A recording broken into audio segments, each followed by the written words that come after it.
search warrant. The first thing we did was a protective sweep of the residence.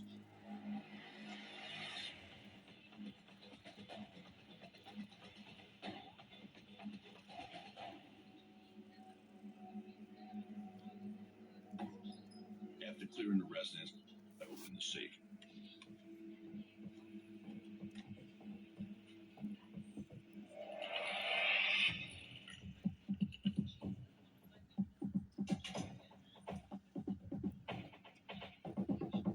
I discovered approximately 10 firearms, 2 AK-47 type assault weapons. Unfortunately, what we were looking for was that .45 caliber pistol, and it was not in the safe.